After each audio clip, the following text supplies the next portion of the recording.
आइए student start करते हैं अपनी आज की क्लास, जिसमें हम आगे बढ़ाएंगे क्लास 11th अकाउंटिंग का topic basic accounting terms. So students, basic accounting terms में ट्रेड रिसीवेबल्स करने के बाद अब टाइम आ गया है ट्रेड पेबल्स के बारे में समझने का। सो आज की क्लास में हम ट्रेड पेबल्स के बारे में समझेंगे और देखेंगे इसमें कौन कौन से आइटम्स आते हैं।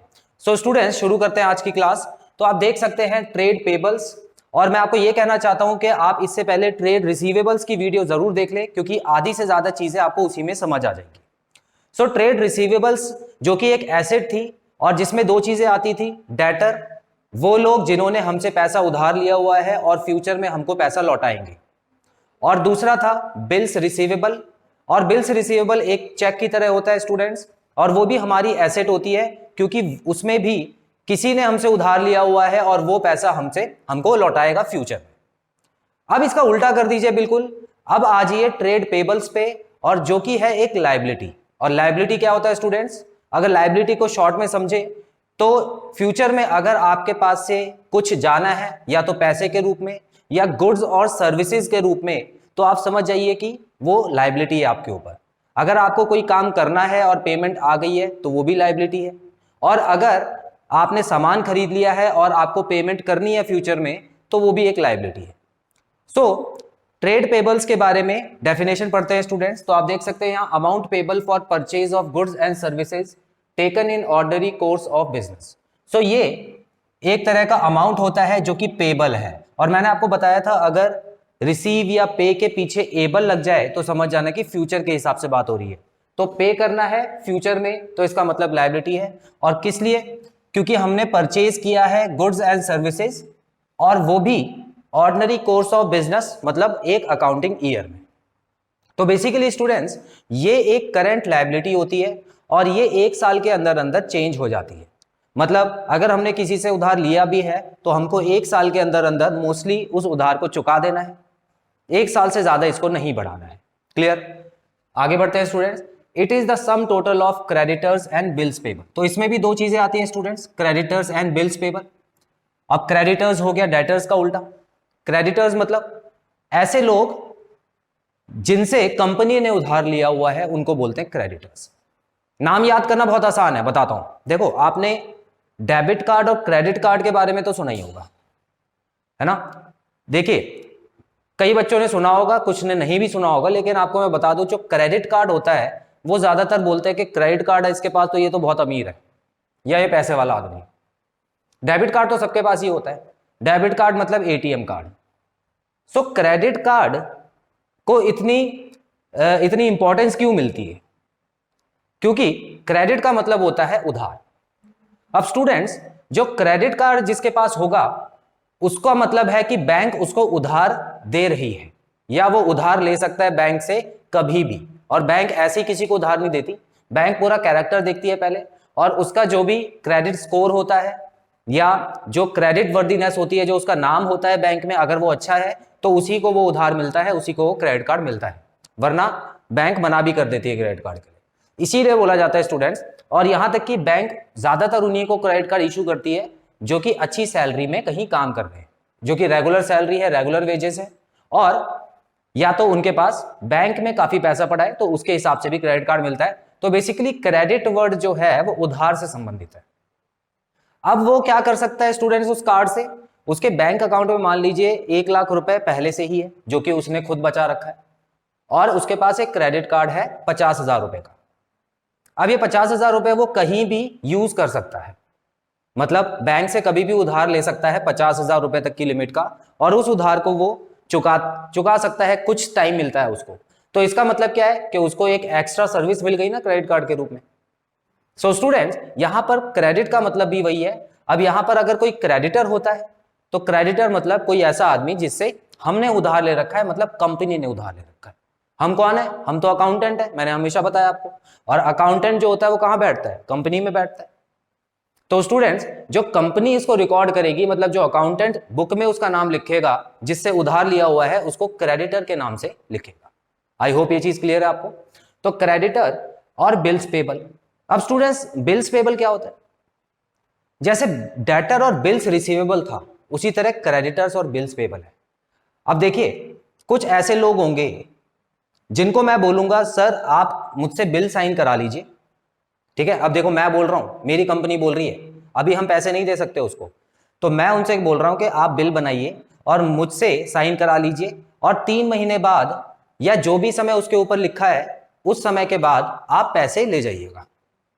तो ये भी एक तरह से उधार लेने का ही तरीका हो गया स्टूडेंट्स। लेकिन इसमें क्या होता है, एक समय सीमा, एक टाइम लिमिट तय कर दी जाती है कि इतने समय से पहले आप मत आना, ठीक है। तो बिल्स पेबल कहीं ना कहीं मेरे लिए एडवांटेज है, क्योंकि अगर क्रेडिटर होता है तो वो तो कभी भी पैसे मांग सकता है, वो तो फोन करेगा और कभी भी हो सकता है कि मुझे भी देना पड़ जाए पैसा, और मेरे पास नहीं है तो मुझे कहीं और से क्रेडिट लेके देना पड़ जाए। तो क्रेडिटर मेरे लिए उतना सेफ नहीं है जितना बिल्स पेबल है, क्योंकि बिल्स पेबल में अगर मान लेते 3 महीने लिखा है तो 3 महीने से पहले वो मुझसे पैसे नहीं लेगा। आई होप ये चीज क्लियर है स्टूडेंट्स। तो बिल्स पेबल जो है वो क्रेडिटर्स की जगह ही काम करता है कहीं ना कहीं। और किसी क्रेडिटर से मैंने पहले उधार लिया था, अब मैं उसको फोन करके बोलता हूं कि सर अभी मैं आपका पैसा नहीं लौटा सकता, आप बिल्स पेबल साइन करा लीजिए मेरे से, और मैं आपके बिल्स रिसीवेबल पे साइन कर देता हूं। तो बिल्स रिसीवेबल आपके पास रहेगा, बिल्स पेबल मेरे पास रहेगा। तो स्टूडेंट्स यहां पे क्या हुआ, जो क्रेडिटर था उसका नाम मैं कम कर दूंगा और उसको बिल्स पेबल में बढ़ा दूंगा। हालांकि दोनों लायबिलिटी है, क्रेडिटर भी लायबिलिटी है, बिल्स पेबल भी लायबिलिटी है। तो मैंने क्या किया, अपने ऊपर से एक लायबिलिटी तो कम कर दी जो कि क्रेडिटर है, और दूसरी लायबिलिटी जो कि बिल्स पेबल है उसको बढ़ा दिया है उतने ही अमाउंट से। तो जो बिल्स पेबल है स्टूडेंट्स उसको भी ट्रेड पेबल्स में इसलिए डाला हुआ है, हालांकि जरूरत नहीं थी, लेकिन क्योंकि क्रेडिटर्स जो है वो ट्रेड पेबल्स में आता है, तो क्रेडिटर की जगह बिल्स पेबल ले लेते हैं कभी कभी, तो इसीलिए वो भी ट्रेड पेबल्स में आ जाते हैं। आई होप ये पॉइंट क्लियर है स्टूडेंट्स। चलिए अब हम आगे बढ़ते हैं, अगला पॉइंट देखते हैं। It is the sum total of creditors and bills payable. तो जैसे कि मैंने आपको बताया स्टूडेंट्स, जो ट्रेड पेबल्स है उसमें दो चीजें आएंगी हमेशा, एक तो क्रेडिटर्स, याद रखना ये सीधे सीधे ऐसे लोग होते हैं जो जिनसे हमने उधार लिया हुआ है, खत्म बात, ठीक है। और ये कभी भी अपना पैसा मांग सकते हैं और हो सकता है कि हमको देना भी पड़ जाए उस समय। बिल्स पेबल वही लोग हैं जिन्होंने हमको उधार दिया हुआ है, हमने जिनसे उधार लिया हुआ है वही लोग हैं ये, लेकिन ये हमको एक समय सीमा दे देते हैं कि इतने दिन बाद हम आएंगे और आपसे पैसा ले जाएंगे, रेडी रखिएगा। तो उसमें मुझे एक एडवांटेज मिल जाता है, मैं पैसे को रेडी कर सकता हूं। आगे बढ़ेंगे। Creditor, a person to whom an enterprise owes money against credit purchases. तो स्टूडेंट्स देखिए यहां पे लिखा है अ पर्सन टू हुम, ठीक है, एन एंटरप्राइज ओज मनी। अब ये देखिए ओज मतलब क्या होता है स्टूडेंट्स, ओज का मतलब होता है उधार, है ना। मैंने आपको बताया था ओज और ओन्स में हमेशा फर्क बताया मैंने आपको। ओज होता है, अगर मान लेते मेरे नाम के साथ ओज लगा हुआ है तो समझ लेना कि मैंने उधार लिया हुआ है, और मेरे नाम के आगे अगर ओन्स लगा हुआ है तो समझ जाना कि मैंने किसी को उधार दिया हुआ है। क्लियर है। तो इसका मतलब एंटरप्राइज ओज मतलब एंटरप्राइज ने उधार लिया हुआ है, मनी अगेंस्ट क्रेडिट परचेजेस। और मोस्टली ये होता है, देखिए अब ये उधार मतलब ऐसे नहीं कि किसी को भी फोन किया और हमने बोल दिया कि भैया इतना पैसा उधार चाहिए हमको दे दो, ऐसा नहीं होता। पैसा वैसा इसमें नहीं मिलता, वो तो लोन हो जाएगा, वो तो अलग चीज है, वो तो बैंक का काम होता है, ठीक है, वो तो बैंक का होता है। और दूसरे तरीके के भी होते हैं जैसे डिबेंचर्स वगैरह, वो हम आगे चल के पढ़ेंगे। लेकिन यहां पर अगर क्रेडिटर लिखा है तो ये मत समझना कि हमने उससे कैश मंगवा लिया उधार में, ऐसा नहीं है। हमने उससे सामान खरीदा जो कि हमारे बिजनेस के लिए इंपॉर्टेंट था, ठीक है। अब जैसे फर्नीचर का बिजनेस वही चीज, या चलिए इस बार टेक्सटाइल का बिजनेस कर लेते हैं। जैसे शर्ट की कंपनी है मेरी, शर्ट बनाती है सिर्फ, तो मेरे लिए रॉ मटेरियल्स क्या क्या हो गए, मेरे लिए थ्रेड हो गया रॉ मटेरियल, और क्लोथ हो गया रॉ मटेरियल, मेरे लिए बटन्स हो गए रॉ मटेरियल। तो ये सारी चीजें शर्ट्स में लगती हैं। तो जहां से मैं ये सारी चीजें ले रहा हूं उनको भी तो मुझे पैसा देना होगा। अब मान लेते मेरे पास पैसा नहीं है उस समय देने के लिए, मैं उनसे बोल रहा हूं कि आप मुझे सामान उधार दो और जब वो सामान बिक जाएगा तब मैं आपका पैसा पूरा कर दूंगा। तो इस बीच उनका नाम तो रिकॉर्ड करना पड़ेगा। तो स्टूडेंट्स इस तरह से उधार लिया जाता है, ना कि कैश में उधार लिया जाता है। क्लियर। तो क्रेडिट परचेज वर्ड इसीलिए इंपॉर्टेंट है यहाँ पे।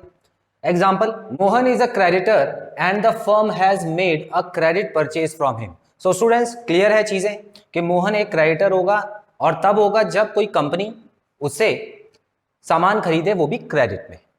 ठीक है। Bills payable students, bills of exchange accepted. अब मैंने आपको ये कहानी सुनाई थी कि जब भी ये बिल्स पेबल और बिल्स ऑफ एक्सचेंज, देखिए चैप्टर का नाम है बिल्स ऑफ एक्सचेंज, ये आपके आने वाले कोर्स में आएगा इसी क्लास में 11th में, ठीक है, तो वो भी हम पढ़ेंगे। तो बिल्स ऑफ एक्सचेंज मतलब दोनों को मिला के बोला जाता है, बिल्स रिसीवेबल और बिल्स पेबल को, ठीक है, दोनों को मिला के बिल्स ऑफ एक्सचेंज बोलते हैं।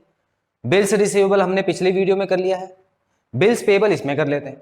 तो मैंने आपको बताया था जो भी सामान बेचता है किसी को उधार में, तो वो आदमी दो तरह के बिल्स लगाता है, मतलब वो बनाता है, दो तरीके के बिल्स बनाएगा जो कि एक दूसरे की कॉपी होंगे। अब इसमें से वो क्या करेगा, दोनों पर जो जिस आदमी ने उधार लिया हुआ है या जिसको सामान बेचा हुआ है उस आदमी के साइन लेके अपने पास रख लेगा और एक बिल जो है वो उसको दे देगा, ठीक है। दो बिल पे साइन कराया, एक अपने पास एक उसको दे दिया। जो इसके पास रहेगा, क्योंकि इसको पैसा लेना है फ्यूचर में, तो इसके पास रहेगा बिल्स रिसीवेबल, और सामने वाले आदमी को जिसको पैसा देना है फ्यूचर में उसके पास आएगा बिल्स पेबल। क्लियर। अब फ्यूचर कुछ भी हो सकता है, जो भी टाइम उसमें लिखा हुआ है 3 महीने 6 महीने, अलग अलग तरह के बिल्स बनते हैं। तो 6 महीने बाद मैं उसके पास जाऊंगा और पैसे ले लूंगा। तो इस तरह से बिल्स का जो नियम है वो काम करता है। सो स्टूडेंट्स, यहां पर जो एक्सेप्ट करना, अब जब उस आदमी ने साइन किया होगा तो इसका मतलब उसने एक्सेप्ट कर लिया कि मैं फ्यूचर में पैसा दूंगा। क्लियर। तो जब भी एक्सेप्ट आ जाए तो समझ जाना एक्सेप्ट सिर्फ वही आदमी करता है जिसने उधार लिया हुआ है, ठीक है। जिसने उधार दिया हुआ है वो कभी एक्सेप्ट नहीं करेगा, वो तो बिल बनाएगा, एक्सेप्ट तो सामने वाला करेगा। Clear. Bills payable replaces a creditor. अब ये मैंने अच्छी तरह समझा दिया आपको स्टूडेंट्स। बिल्स पेबल भी करंट एसेट होता है, सॉरी करंट लायबिलिटी होता है, और बिल्स और जो क्रेडिटर होता है वो भी करंट लायबिलिटी होता है, ये मैंने आपको बता दिया। अब अगर मान लेते हैं किसी क्रेडिटर को मैंने बोला कि आप मुझसे बिल साइन करा लो, तो इसका मतलब अब वो हमारा क्रेडिटर नहीं रहा, अब मैं उसका नाम काट के बिल्स पेबल में डाल दूंगा। तो इस तरह से जो क्रेडिटर है उसको रिप्लेस कर सकता है बिल्स पेबल, ठीक है। कभी कभी बिल्स पेबल को कैंसिल आउट करके दोबारा क्रेडिटर भी बनाया जाता है, लेकिन मोस्टली आपके कोर्स में ऐसा है नहीं। आपके कोर्स में जब क्वेश्चन आएगा तो ज्यादातर क्रेडिटर को बिल्स पेबल के रूप में चेंज कर दिया जाएगा। तो आई होप आपको क्लियर है स्टूडेंट्स। सो ये जो टॉपिक है इसमें हमने जितने भी पॉइंट्स पढ़े हैं उसमें हमने ट्रेड पेबल्स के बारे में पढ़ा है। तो याद रखना स्टूडेंट्स, ट्रेड पेबल्स जो वर्ड है वो क्वेश्चन में नहीं होता, पहले ही बता देता हूं आपको। ट्रेड पेबल्स क्वेश्चन में नहीं होगा, आप हमेशा क्रेडिटर्स ही देखेंगे और बिल्स पेबल ही देखेंगे। लेकिन ये जानना इसलिए जरूरी है कि मान लेते हैं किसी क्वेश्चन में अगर आ गया तो आपको नॉलेज होनी जरूरी है। तो दोनों को मिला के क्या होता है, ट्रेड पेबल्स होता है। और आपको ये भी बता देता हूं स्टूडेंट्स कि अगली ही क्लास में मैं आपके लिए एक और इंपॉर्टेंट टॉपिक लेके आऊंगा जिसमें मैं आपको बिल्स ऑफ एक्सचेंज का जो टॉपिक है वो समझाऊंगा, क्योंकि हमारा अगला टॉपिक वही होने वाला है। उसमें मैं आपको बिल्स पेबल और बिल्स रिसीवेबल की पूरा कॉन्सेप्ट समझाऊंगा और उसमें कौन कौन सी कंडीशंस होती है वो भी बताऊंगा। Clear students. तो फिलहाल आप इसका स्क्रीनशॉट ले लीजिए, उसके बाद मैं वीडियो कंक्लूड करता हूं। सो स्टूडेंट्स, यहां पे खत्म होता है हमारा बेसिक अकाउंटिंग टर्म्स का ये पार्ट। इसमें हमने ट्रेड पेबल्स के बारे में अच्छे से समझा। सो बहुत जल्द मिलते हैं अपने अगले पार्ट में। Till then students, take very good care of yourselves. Have a nice time. God bless you. Bye bye.